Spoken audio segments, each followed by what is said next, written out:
बऱ्यापैकी सदस्य हे पक्षाच्या हिताचे अधिक बोलतात आणि शेतकऱ्याच्या हिताचे फार कमी बोलतात. पक्ष सांभाळून शेतकऱ्याचं बोलणं हे मतलबी बोलणं आहे आणि निवड शेतकऱ्याच्या हिताचं बोलणं खऱ्या अर्थानं त्याच्या अनुषंगानं समोर जाणं फार गरजेचं आहे. ते भाजपवाले असू दे का काँग्रेसवाले असू दे का राष्ट्रवादीवाले असू दे का कोणी असू दे, यांच्यात ते धम्मक नाही, यांची मानसिकता नाही आहे. आणि मग त्याच वेळेस अयोध्याच्या राम मंदिराचं आंदोलन चालू होतंय. आम्ही शिवसेनेत असल्यामुळे त्या आंदोलनात सहभागी झालो होतोय. हरि नाम की ओढ़ के चादर हमें अयोध्या जाना है, मर जाएंगे मिट जाएंगे मंदिर वही बनाना है, या नाऱ्यानं सगळा महाराष्ट्र देश गुंजत होता. अध्यक्ष महोदय, ज्यावेळेस शेतकऱ्याच्या आंदोलनाची तेजी वाढली, प्रभाव वाढलेला होता देशभरात, त्याच वेळात शेतकऱ्याच्या पुढेच्या हाती भगवा झेंडा घेऊन अयोध्या मंदिराच्या खऱ्या आम्ही पाहतो त्या मागणीसाठी समोर येत होता. आता अयोध्याचं मंदिर झालं, पण घामाचे भाव काही भेटले नाही. अध्यक्ष महोदय, धर्माचे प्रश्न सहज मिटून जातात, जातीपातीसाठी लोक सहज उभे राहतात, पण हक्काच्या लढाईमध्ये 75व्या वर्षामध्ये कोणी उभं राहत नाही.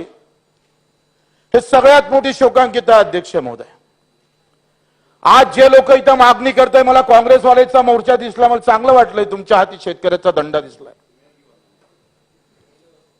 पण स्वामीनाथन आयोग अध्यक्ष महोदय 2006 मध्ये 4 मध्ये स्थापन केला आपण, तेव्हा काँग्रेसचं राज्य होतं.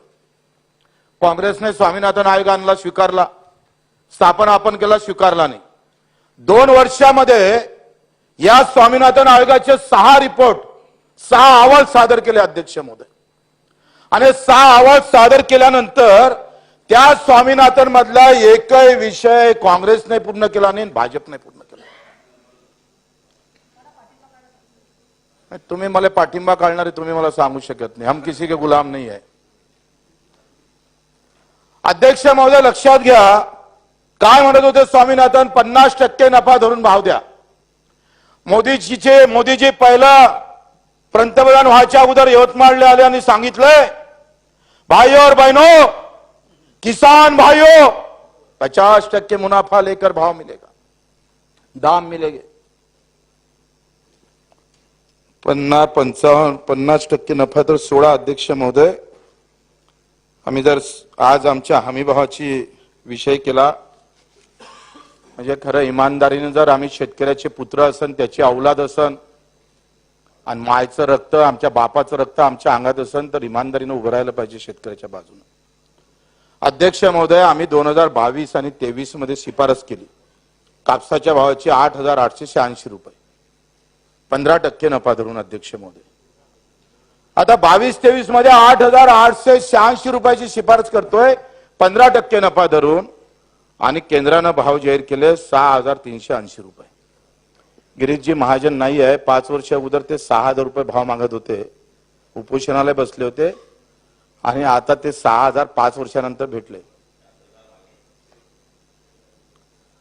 अध्यक्ष महोदय, जर 8,886 15% नफा धरून 8,886 जर भाव भेटला तर मग 15% नफा भेटते.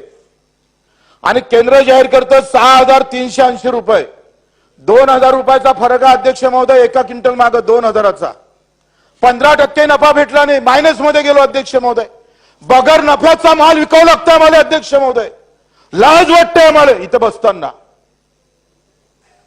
अध्यक्ष महोदय, हे सगळ्याच पिकाचं आहे. धानाचं तेच आहे.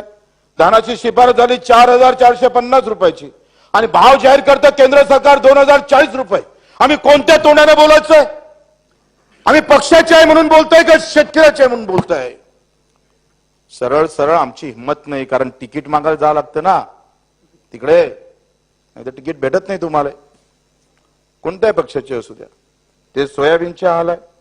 सोयाबीन मध्ये आम्ही तेच केलंय, 6,350 ची शिफारस करतो आणि 4,300, म्हणजे 3,000चा फरक आहे. अध्यक्ष महोदय, म्हणजे सोयाबीनचा एकूण खर्च, हा खर्च जो काढतं अध्यक्ष महोदय, आपले 5ही विद्यापीठ शेतकऱ्याच्या धुऱ्यापर्यंत जातं, सगळी माहिती घेतं, आणि मग खर्च जमा सगळा पकडून, येणारं उत्पादन पकडून सगळं धरून हा खर्च काढला जातं.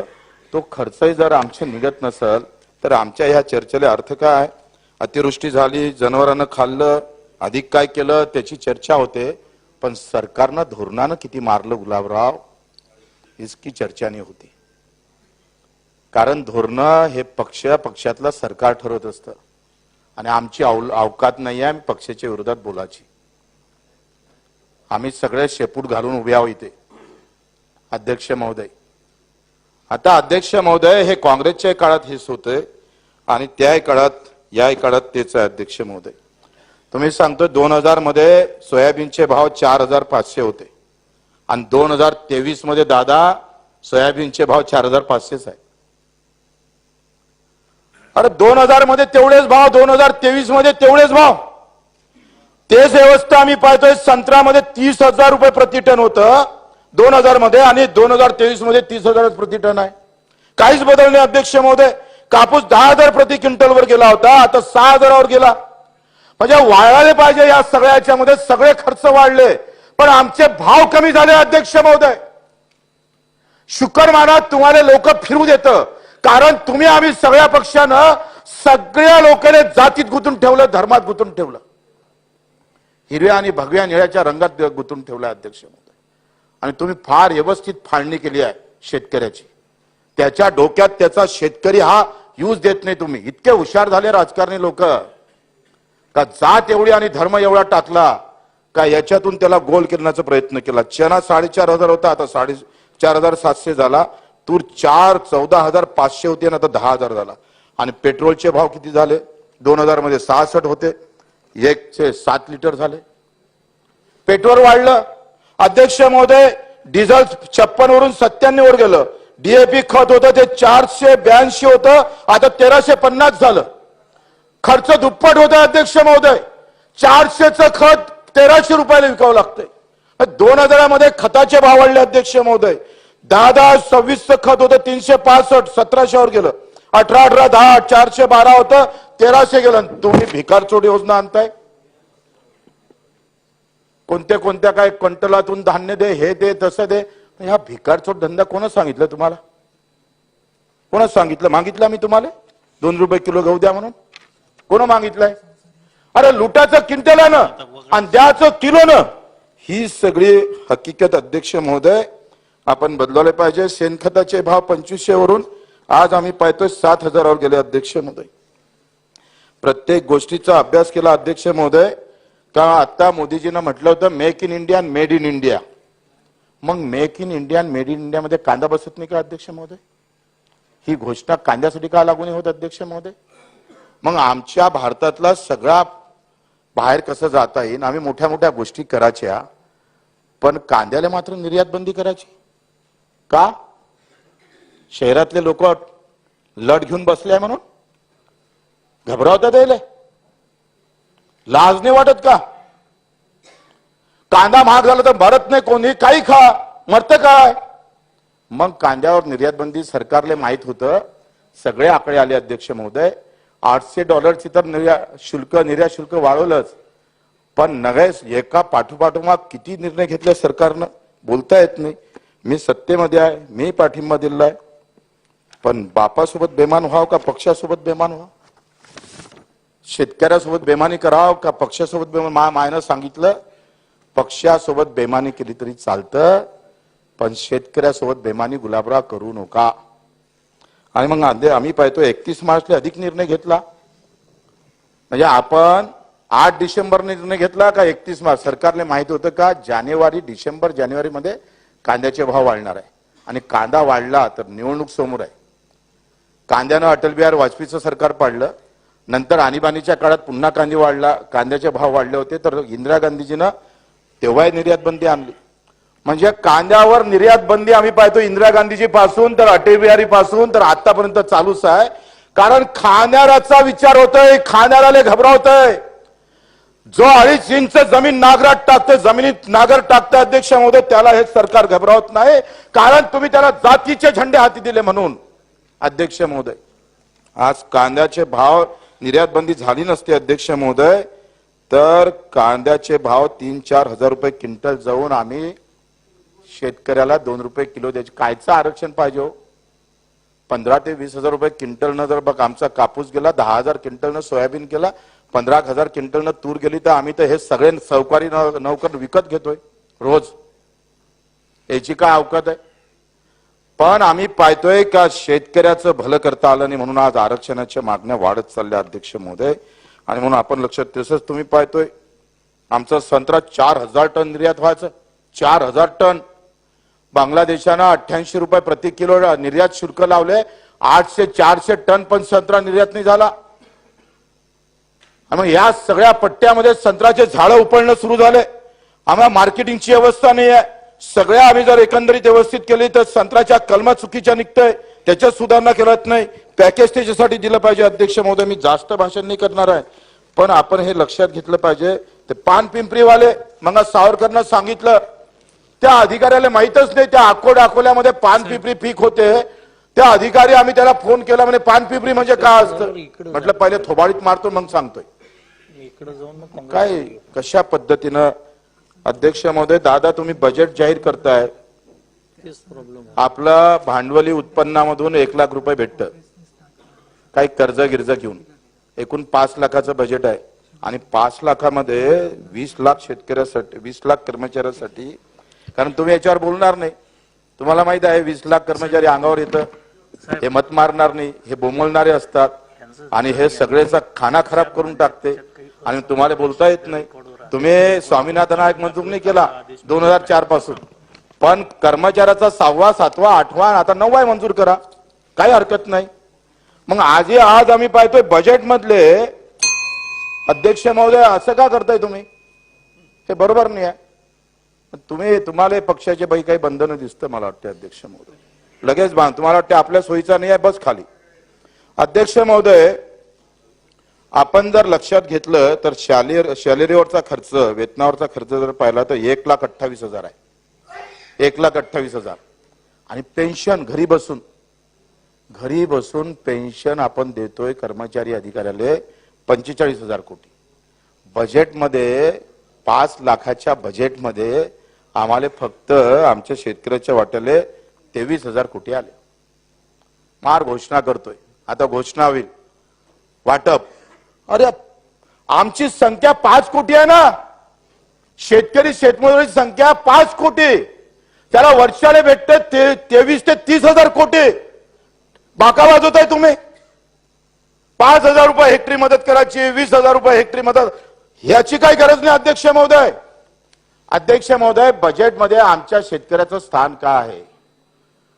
आमची जर आबादी जर 5% आहे, 5 कोटी रुपये, 50च्या वर आम्ही शेतकरी शेतमजूर आहे गावातले. म्हणजे आत्महत्या काही फक्त अध्यक्ष महोदय शेतकऱ्याच्याच झाल्या, काय मजुराच्या आत्महत्या होते.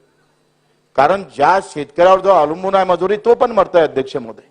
साधी शेतकऱ्याला अपघात विमा लागू केली, त्या मजुराला सुद्धा शेतकरी अपघात विमा लागू केली पाहिजे. अध्यक्ष महोदय, बजेटमध्ये जर आम्ही स्थान पाहिलं तर 0% आहे. 3%च्या वर आम्ही चाललो नाही आहे. मग आमची सगळ्याची मागणी अशी आहे की आमचा जितका हिस्सा, आमची जेवढी संख्या आहे तेवढी आमची भागीदारी पाहिजे. आमची भागीदारी 5 कोटीच्या तुलनेत या शेतकऱ्याचं बजेटमध्ये चित्र दिसायला पाहिजे, तरतूद झाली पाहिजे. पण ते करण्याची धमक कोणत्याही सरकारमध्ये नाही. ना काँग्रेसवाले करू शकत, ना भाजपावाले करू शकत, ना आमचं सरकार करू शकत, तुम्ही आल्यावर ते करू शकत नाही. आज 47% रोजगार देतो आपण शेतीतून, उद्योगातून आपण 28% रोजगार देतोय आणि सेवा रोजगारातून आम्ही पाहतो का इतर जे काही हॉटेल गिटेल हे सगळं आहे याच्यामधून आम्ही काहीतरी 22% रोजगार देतो. सगळ्यात जास्त रोजगार देणारा जर उद्योग कोणता आहे तो आमचा शेतकरी आहे. म्हणजे रोजगार आम्ही सगळ्यात जास्त देत असताना आमच्यावर पाहण्याचा दृष्टिकोन अध्यक्ष महोदय अत्यंत वाईट आहे. यामध्ये सुद्धा अजितदादा आपल्याकडून अपेक्षा आहे का हे आम्हाला सांगा ना, का बा आम्हाला बजेटमध्ये तुम्ही स्थान का देत नाही? मेक इन इंडियात कांदा बसत नाही का? बच्चू कडूंचा सरकारला संतप्त सवाल. इंदिरा गांधी, अटल बिहारी वाजपेयी आतापर्यंत कांद्यावर निर्यात बंदी लागूच आहे अशी खंत बच्चू कडूंनी व्यक्त केली आहे. कांद्याच्या निर्यात बंदीवरून प्रहारचे आमदार बच्चू कडू यांनी केंद्र आणि राज्य सरकारला लक्ष केलं आहे. पंतप्रधान मोदींनी मेक इन इंडिया आणि मेड इन इंडियाची घोषणा केली आहे. मग मेक इन इंडियात कांदा बसत नाही का असा संतप्त सवाल बच्चू कडूंनी उपस्थित केला आहे. ते विधानसभेमध्ये बोलत होते. बच्चू कडू म्हणाल्यात की पंतप्रधान मोदींनी मेक इन इंडिया आणि मेड इन इंडियाची घोषणा केली, मग मेक इन इंडियामध्ये कांदा का बसत नाही किंवा कांदा बसत नाही आहे का? भारतातील प्रत्येक वस्तू बाहेर जाण्याबाबत मोठ्या गोष्टी करण्यात येतात, मात्र कांद्यावर निर्यात बंदी लागू करण्यात येते. कांदा महाग झाला म्हणून कुणी मरत नाही. बापाबरोबर बेईमानी करायची की पक्षाबरोबर करायची? केंद्र सरकारने कांद्यावर $800 निर्यात शुल्क लावलं आहे. मी सरकारला पाठिंबा दिला असून सत्यत आहे, पण बापाबरोबर बेईमानी करायची की पक्षाबरोबर करायची? माझ्या आईनं सांगितलं, पक्षाबरोबर बेईमानी केली तरी चालेल, मात्र शेतकऱ्यांबरोबर बेईमानी करू नको, असं बच्चू कडूंनी यावेळेस म्हटलं. कांद्यानं अटल बिहारी वाजपेयी यांचं सरकार पाडलं होतं. निवडणूक समोर आहे. डिसेंबर आणि जानेवारी महिन्यात कांद्याचे भाव वाढणार असल्याचं सरकारला माहिती होतं. कांद्यानं अटल बिहारी वाजपेयी यांचं सरकार पाडलं होतं हे लक्षात ठेवावं. आणीबाणीच्या काळात इंदिरा गांधी यांनी कांद्यावर निर्यात बंदी लागू केली होती. म्हणजे इंदिरा गांधी, अटल बिहारी वाजपेयी यांनी आतापर्यंत कांद्यावर निर्यात बंदी ही कायम लागूच आहे, आणि अशी खंत यावेळेस बच्चू कडू यांनी व्यक्त केली आहे. आमदार बच्चू कडू यांनी शेतकऱ्यांच्या मुद्द्यावरून सरकारला घरचा आहेर दिलेला आहे. यावेळी त्यांनी सरकारच्या योजनांवर सडकून अशी टीका केली आहे. तसंच त्यांनी सर्वपक्षीय आमदारांची चांगलीच कान उघडणी केली आहे. सगळे खर्च वाढले पण आमचे भाव कमी झाले. धन्यवाद माना की आम्हाला लोक फिरू देतात, कारण आम्ही सर्व पक्षांनी सगळ्या लोकांना जाती धर्मामध्ये गुंतवून ठेवलं आहे. हिरव्या आणि भगव्या रंगात गुंतवून ठेवलं आहे. तुम्ही शेतकऱ्याची फार व्यवस्थित फाळणी केली आहे. त्याच्या डोक्यात शेतकऱ्याचा विचारच येऊ देत नाही आहेत. इतके हुशार झाले राजकारणी की लोक जात एवढी आणि धर्म एवढा असा टाकला की त्यातून बाहेर येऊ देत नाहीत कुणाला. आणि असं बच्चू कडू यांनी सभागृहात रोखठोकपणे बोललेले आहेत. आम्ही कोणत्या तोंडाने बोलायचो? आम्ही पक्षाचे आहे म्हणून बोलायचं की शेतकऱ्यांचे आहे म्हणून बोलायचं? आमची सरळ सरळ हिंमत नाही करत, कारण तिकीट मिळत नाही. कोणत्याही पक्षाचा असू द्या, अशा शब्दात बच्चू कडू यांनी सर्व पक्षीय आमदारांची कान उघडणी केली. पेट्रोल डिझेलचे भाव वाढले पण शेतमालाला भाव नाही. 400चं खत आज 1300 रुपयाला होतं आहे आणि तुम्ही भिकारचोट योजना आणताय. कोणत्या योजना? काय 2 रुपये किलो गहू द्या अशी भिकार योजना? अरे लुटायचं क्विंटलनी आणि द्यायचं किलोनी, असा सवाल बच्चू कडू यांनी उपस्थित केला. लाज वाटत नाही का? पंतप्रधान नरेंद्र मोदी यांनी म्हटलं होतं की मेक इन इंडिया आणि मेड इन इंडिया. मग आमचा कांदा मेड इन इंडियात बसत नाही का? का मेक इन इंडियात बसत नाही? आणि ही घोषणा कांद्यासाठी का लागू होत नाही? आमच्या भारतातल्या सर्व गोष्टी बाहेर कशा जातील असं बोलायचं आणि कांद्याला निर्यात बंदी करायची. पण का? शहरातली लोक लट घेऊन बसलेत म्हणून का घाबरवतात त्यांना? अहो लाज नाही का वाटत? कांदा महाग झाल्यावर मरत नाही कोणी, काहीही खा, मरतं का? असा सवाल बच्चू कडू यांनी उपस्थित केला. कांद्यावर निर्यात बंदी सरकारला माहिती होतं की निर्यात शुल्क वाढवलंच, त्यापाठोपाठ किती निर्णय सरकारने घेतले. मी सरकारमध्ये मीही पाठिंबा दिला, पण बापासोबत बेईमान व्हायचं का पक्षासोबत व्हायचं का शेतकऱ्यांसोबत बेईमानी करायची की पक्षासोबत? पण माझ्या आईनं सांगितलं की पक्षासोबत बेईमानी केली तर चालल, पण शेतकऱ्यांच्या सोबत करू नको. आणि असं बच्चू कडू यावेळेस म्हणाले. आरक्षणाच्या मागण्या वाढल्या. कांद्याने अटल बिहारी वाजपेयी यांचं सरकार पाडलं. कांद्यावर निर्यात बंदी ही इंदिरा गांधी आणि यांच्यापासून आजपर्यंत होतीये, कारण खाणाऱ्याचा विचार होतोय. चांगले शेतमाल भेटला तर आम्हाला आरक्षणाची गरज नाही, पण शेतकऱ्यांचं भलं करता आलं नाही म्हणून आरक्षणाच्या मागण्या वाढत चाललेल्या आहेत. आणि अशी भूमिका यावेळेस बच्चू कडू यांनी मांडली. आमदार बच्चू कडू हे आज शेतकऱ्यांच्या प्रश्नावरून आक्रमक झाल्याचं बघायला मिळालं. मी बऱ्याच सदस्यांचं भाषण ऐकताना पाहिलं की बऱ्यापैकी सदस्य हे पक्षाच्या हिताचं बोलतात आणि शेतकऱ्यांच्या हिताचं फार कमी बोलतात. पक्ष सांभाळून शेतकऱ्यांचं बोलणं हे मतलबी बोलणं आहे आणि निव्वळ शेतकऱ्यांच्या हिताचं बोलणं फार गरजेचं आहे. मी 5वी-6वी वर्गात होतो तेव्हा शरद जोशी यांची शेतकरी संघटनेची चळवळ सुरू होती. तेव्हा मातीच्या भिंतीवर एक मागणी लिहिली जात होती, भीक नको, कामाचा दाम द्या, कामाचा मोल द्या. आणि ही भीक मागणं शेतकऱ्यांनी सरळ सरळ नाकारलं होतं. शेतकऱ्याने घामाचा दाम मागितलेला होता, पण तो दाम अजूनही भेटला नाही. हो, हे सूर्यप्रकाशा एवढं स्वच्छ आहे, असं बच्चू कडू यांनी यावेळेस म्हटलंय. अयोध्येचं राम मंदिर झालं, पण घामाचा भाव मिळाला का? भाजपवाले असू द्या, काँग्रेसवाले असू द्या की राष्ट्रवादीवाले असू द्या, कोणी असू द्या, त्यांच्यात शेतकऱ्याला योग्य दाम देण्याची धमकच नाही आहे आणि मानसिकता देखील नाही आहे. त्याचवेळी अयोध्येच्या राम मंदिराचं आंदोलन सुरू होतं. आम्ही शिवसेनेत असल्यामुळे त्या आंदोलनाला गेलो होतो. शेतकऱ्याच्या आंदोलनाचा प्रभाव वाढला होता. त्यावेळी शेतकऱ्याच्या हाती भगवा झेंडा लागलेला होता. आता अयोध्येचं मंदिर झालं आहे, पण घामाला भाव भेटलेला नाही आहे. धर्माचे प्रश्न सहज मिटून जातात, जातीपातीपलीकडलं लोक सहज उभे राहतात, पण हक्काच्या लढाईमध्ये गेल्या 75 वर्षात कुणी उभं राहत नाही आणि सगळ्यात मोठी शोकांतिका आहे. आणि असं परखड बच्चू कडू यांनी म्हटलंय. हम किसी के गुलाम नाही. काँग्रेसचा आज मोर्चा दिसला ते पाहून मला चांगलं वाटलं. तुमच्या हातकी शेतकऱ्यांचा दांडा दिसला ते चांगलं वाटलं. स्वामीनाथन आयोग 2004 मध्ये स्थापन केलं तेव्हा काँग्रेसचं राज्य होतं. काँग्रेसने आयोग स्थापन केला पण स्वीकारला नाही. आणि या स्वामीनाथन आयोगाने 2 वर्षात 6 अहवाल सादर केले. हे 6 अहवाल सादर केल्यानंतर एकही विषय काँग्रेसने आणि भाजपने पूर्ण केलेला नाही आहे. तुम्ही मला पाठिंबा काढणारे सांगू शकत नाहीत. हम किसी के गुलाम नाही असं बच्चू कडू यांनी रोखठोकपणे म्हणाल्यात. मला इथे बसताना लाज वाटतेय. स्वामीनाथन काय सांगत होते? 50% नफा धरून भाव द्या. पंतप्रधान नरेंद्र मोदी पहिल्यांदा यवतमाळला आले तेव्हा त्यांनी भाषणात सांगितलं होतं, पण 50% नफा सोडा. आज भाव पाहिलं तर आम्ही 2022-23 मध्ये कापसाचे भाव 15% नफ्याच्या हिशोबाने 8,886 रुपयाची शिफारस केली आहे. तर केंद्र सरकारने 6,380 रुपये भाव जाहीर केलेत. मंत्री गिरीश महाजन 5 वर्षापूर्वी 6,000च्या भावाची मागणी करत उपोषणाला बसले होते. आता 5 वर्षांनी त्यांची मागणी मान्य झाली आहे. एका क्विंटलमध्ये 2,000 रुपयाचा फरक पडला आहे. मग नफा काय? मला इथं बसताना लाज वाटतेय. हे सर्वच पिकांबाबत होतं आहे असं परखड बच्चू कडू बोलल्यात. बच्चू कडूंनी सर्वपक्षीय आमदारांची कान उघडणी केली आहे. आम्ही कोणत्या तोंडाने बोलायचं? आम्ही पक्षाचे आहेत म्हणून बोलायचं की शेतकऱ्यांचे आहेत म्हणून बोलायचं? आमची सरळ सरळ हिंमत नाही करत, कारण तिकीट मिळत नाही ना. कोणत्याही पक्षाचे असू द्या हो, अशा शब्दात बच्चू कडू यांनी सर्व पक्षीय आमदारांची खडखड कान उघडणी केली आहे.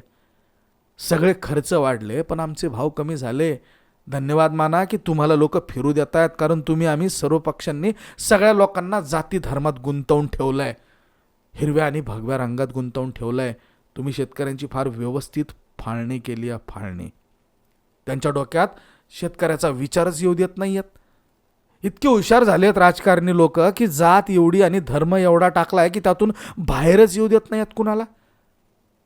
आम्ही सर्व इथं शेपूट घालून उभे आहोत. अतिवृष्टी झाली त्याची चर्चा केली जाते, पण सरकारने धोरणाने किती मारलं याची चर्चा होत नाही, कारण धोरणं हे पक्षातले सरकार ठरवत असतं आणि आमची पक्षाविरोधात बोलायची अवकातच नाही आहे. आम्ही सर्व इथं शेपूट घालून उभे आहोत. काँग्रेसच्या काळातही तेच होतं आणि आजही तेच सुरू आहे.